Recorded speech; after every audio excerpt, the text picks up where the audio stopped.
What's up, guys? Thanks for tuning in.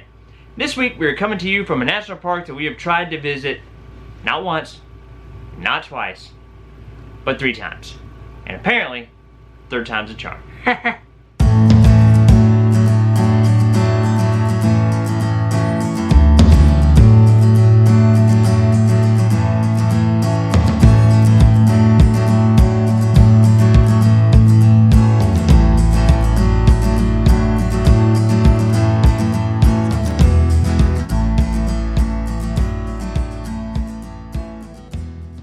So the place we were trying to visit is Rocky Mountain National Park.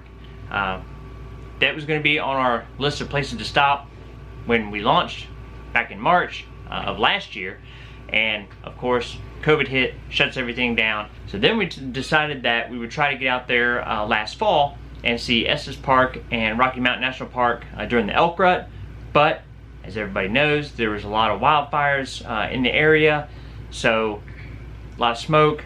That's a long way to drive. We were all the way over on the East Coast, close to Florida.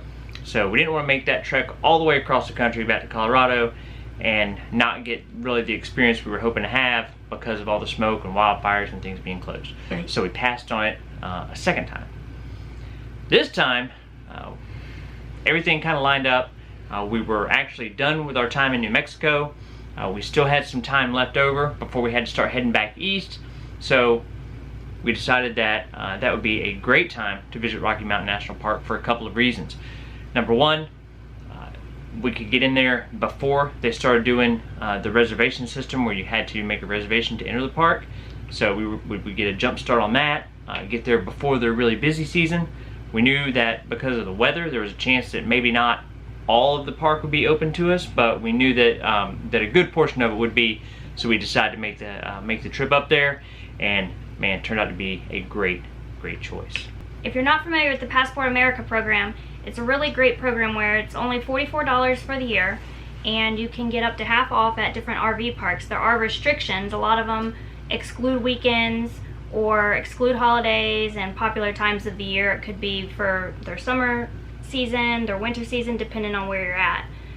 But we were pleasantly surprised to find Jellystone of Estes Park participating. So we were able to get in for $40 a night versus $80 a night. Yes. And if you look at RV parks in that whole Estes Park area, they're very expensive. Very expensive. So to be able to get into a Jellystone Park for $40 a night, full hookups, the weather was a little bit crazy when we were there, which kind of follows suit with everywhere we've been this year so far. You know, we left the desert and hot and windy conditions of New Mexico and went back into Colorado, where now we were going to have snow. So even though the temperatures were going to get below freezing, they come around, kind of gave us a heads up, even though we already knew it was going to get below freezing. They gave us a heads up about our unhooking our hose, and told us that they weren't going to turn the water off, but we might want to unhook the hose just so we didn't have any issues. It's a fantastic park. A lot of the stuff wasn't really up 100% operational because they literally just opened up like a few days before we got there. Yep. But the gentleman that met us to help us to take us to our site helped us get backed in. You know, a lot of times when we show up somewhere and somebody tries to help us back into a site, most times it seems like there's not a whole lot of help. There's not a lot of people out there that are very good at directing somebody to back into a site. This gentleman was fantastic. He was by far the most helpful person that's ever helped me get into a site. Our site was right on the very end, so we kind of had to back up a hill and turn the trailer a little bit while we were backing up. So it wasn't just a straight shot in. So having him out there, extra set of eyes, he was very good at directing us where we needed to go. The site was fantastic. Our site had a big piece of green AstroTurf laid out so that you're not walking all through the dirt. Didn't even have to put out our camping mat thanks to that piece of AstroTurf they had laid out. Their sites are big. Some of them are spaced out, some of them are a little bit close together, but overall it was a super spot to be able to stay and visit Rocky Mountain National Park from. Yes, and that man also gave us a little tip about some elk that they had seen in the campground and let us know that they were also seen in the field across the way. So we were actually able to see one of the elk in the campground. Yeah, I mean, the day we arrived, after he guys backed in, he come back and told us that that there's a big bull elk just down the way, and that there was a whole herd of them across in the field. So when we went to go, we were going to take a drive out and go see them in the field, and he pointed out that there was actually one right in the campground. So one of them had come across the road and was actually eating some grass right behind a campsite in the campground, and we had that experience a couple times while we were there, where the elk just came right in to the campground. It's the time of year where they're starting to grow their antlers back out, so we got to see some pretty good sized elk that were starting to grow those antlers out. The antlers are in velvet, just beautiful, beautiful creatures. You know, we love seeing elk. We haven't really seen a lot this year. We saw a couple when we were in Custer State Park, but they were way far away from us, so didn't get a real good look at them. But these, man, coming to Estes Park was very, very cool, because we got to see more than our fair share of elk while we were there, for sure. So after getting set up, it was kind of a hectic day for us. We got to Jellystone, we got in our site, we got set up, and then we had to make about an hour-and-a-half drive over to Denver. Dylan, why did we go to Denver? To pick up my sister from Denver International Airport. So our daughter, Brittany, was coming to stay with us. You know, she's always wanted to visit Colorado. She was supposed to come and see us last year when we were in South Dakota again, because of COVID and all the crazy restrictions on air travel at the time. It didn't work out, so Dylan actually had the idea that, you know, maybe she could come see us when we visit Rocky Mountain National Park, and we hadn't really thought about it, but Dylan put his mind to it. Dylan started looking up flights and the cost of flights, and we found out that you can fly a round trip from Fort Lauderdale to Denver pretty inexpensively. The ticket was $135. So, I mean, that's a bargain. So she ended up staying 3 days with us out there, and it was really cool to be able to share some of our experiences that we've had traveling with her. We actually had a couple of firsts on this trip, and it was awesome that she could be there. She was really bummed last year when she didn't get to come see us in South Dakota and go to Custer State Park, but I think we did a pretty good job making up for it at Rocky Mountain National Park. The next morning we woke up to snow-covered everything. There was snow on the ground everywhere. We almost decided to not go over to Rocky Mountain National Park because there was a lot of snow in the forecast, but the snow wasn't real heavy. It wasn't predicted to get really heavy until later that night. So even though it was snowing some, we decided to go ahead and head over to Rocky Mountain National Park. In the past, we've had some awesome experiences seeing wildlife when the weather wasn't 100% perfect. Driving through Estes Park, we started seeing elk right away. Yep. Rocky Mountain National Park is only like 20 to 25 minutes from Jellystone, so it didn't take us long to get there. And man, we saw mule deer. We saw elk, and that was on the way over. That was before we even got to the park. Yeah, we weren't even in Rocky Mountain yet. Yeah, so you know, it looked like it was going to be a really, really good day to see wildlife, and it definitely was. So there was nobody in line at the gate to get in. So we went up past Sheep Lake, and when we got to Indo Valley Road, we decided to turn on down that road and see what was down the side street there. We knew we couldn't go all the way down because the road was closed because of the weather. It hasn't opened up yet. But immediately as we turned, we saw a car parked in the middle of the road. They were taking pictures of something off to the side, and we ended up having our best moose encounter yet. So we saw moose last year in Grand Teton National Park, but it was way up on the hill, and we saw the same moose last year way out in a lake. So didn't really get a really good shot at one to really get any pictures or good video of it, but this one was right off the side of the road. It had a small moose with it, so it was a mama moose and a baby moose, and they were just eating away on this bush, and man, they were not worried about anything. They just hung out there. They strolled across, walked across in front of us, across the road, and then just eased on up the hill. I mean, they were very, very casual, weren't spooked off by us at all, and it was an awesome experience. It was really cool to have our daughter there with us so that she could experience that with us, and So getting to see our first up close moose like that was super awesome. As we headed down the road a little further, we got down to the turnaround where you turn around to head back out as far as we could go at the end of the road, and there were quite a few cars down there and some people taking pictures of something in the woods, and it was 2 big bull moose in the woods.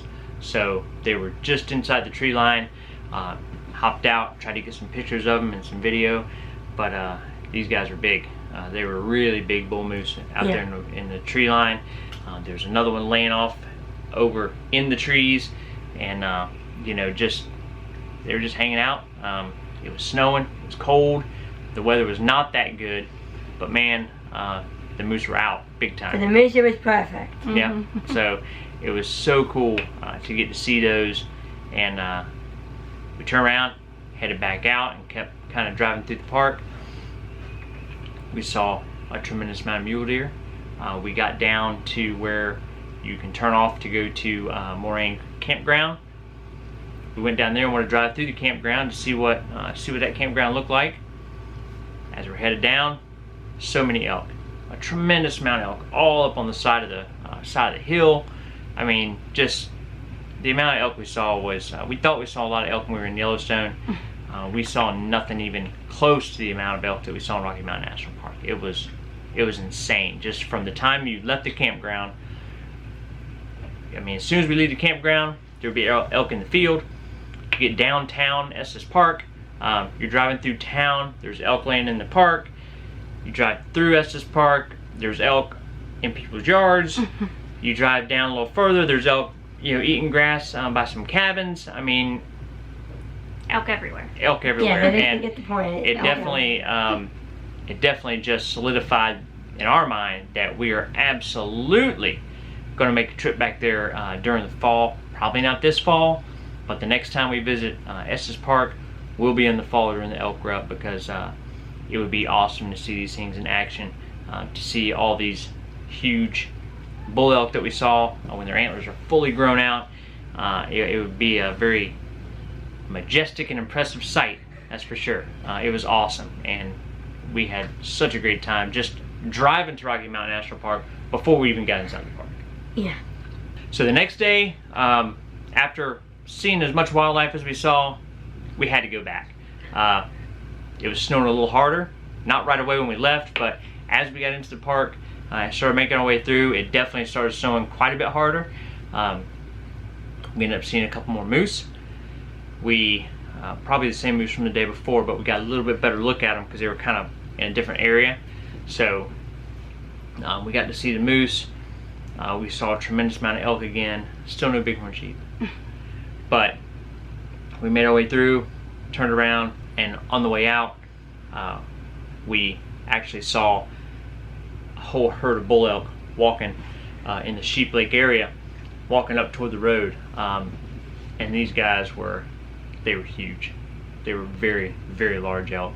Every single one was a boar. Yeah, I mean, and they were in that snow, you know, and snow was coming down. We were headed out because the weather was just getting bad.